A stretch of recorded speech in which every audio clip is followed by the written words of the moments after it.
நம்மளது பார்த்தீங்கன்னா மாங்காய் மரத்து தலையே தென்னை மரத்து தலையே கலக்கா போட்டுன்னுக்குறோம். அது போட்டு முடிச்சுட்டு அப்படியே தீவனத்து தலை போட ஆரம்பிச்சிட்டாங்க. அப்படியே போட்டு நேரம் சொல்ல கலக்கா காலி ஆயிடுச்சுன்னு சொன்னாங்க. மூட்டையிலேருந்து எடுத்துன்னு வந்துட்டோம். நம்மளது கலக்கா போடுற கலைப்பில் 40 படி கலக்கா போட்டிக்குமாங்க. அது ஃபுல்லாக ரீஃபில் பண்ணிட்டு அப்படியே கீழே கலக்கா லைனாக வீது. அது அப்படியே பூமிக்குள்ளே போய் தான் முளைக்கும். கரெக்டாக 10 நாளில் கலக்கா தொழுக்க ஆரம்பிச்சிருங்க. நம்ம எப்பயுமே கலக்கா தான் போடுவோம். அது எவ்வளோ லாபம் வருதுன்னு அண்ணங்கிட்ட கேட்டு தெரிஞ்சுக்கலாங்க. கலக்கா எதனால் லாபம்னு கேட்டிங்கன்னா, நம்ம கலக்கா பயிர் அடித்து விற்றீங்கன்னா 10,000 ரூபாய் போவாங்க ஒரு மூட்டையே. ஆனால் 3 மூட்டை கலக்கா சேர்ந்தால் தான் ஒரு மூட்டை பயிர் ஆகும்.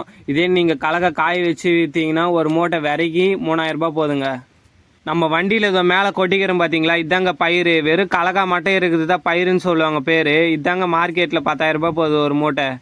கலக்கா பார்த்தீங்கன்னா ட்ரக்கில் பாதியிலே காலி ஆயிடுச்சுங்க. திருப்பி வீட்டுக்கு போயிட்டு 20 படி கொட்டை எடுத்துன்னு வந்தேன். அது ஃபுல்லாக ஃபில் பண்ணிட்டு அதுக்கப்புறம் பழையபடியே கொட்டை போட ஆரம்பிச்சிச்சுங்க வண்டி. நம்ம பார்த்தீங்கன்னா அப்பாவுக்கு தூள் வாரி வாரி ஊற்றுனே இருந்தோம். அவர் போட்டுனே இருக்கிறாரு. ஒரு 2 துண்டு போட்டு முடிச்சிட்டேங்க. 3ஆவது துண்டு கலக்கா போட போகிறோம். ட்ரக் ஓட்டின்னு இருக்குது, பின்னாடி வண்டி போட்டுனே இருக்குதுங்க. வண்டியில் பார்த்தீங்கன்னா கலக்கா போட்டு முடிச்சிட்டேங்க. அப்புறம் பார்த்தீங்கன்னா மாடு வச்சு பாத்திங்கார ஓட்டணும். எப்படி ஓட்டணும்னு பார்த்தீங்கன்னா, ஒரு மடையில் பார்த்தீங்கன்னா 5 அடி விட்டு அதுக்கப்புறம் லைனாக பூச்சினே போனோங்க மாடு ஏறி வச்சு.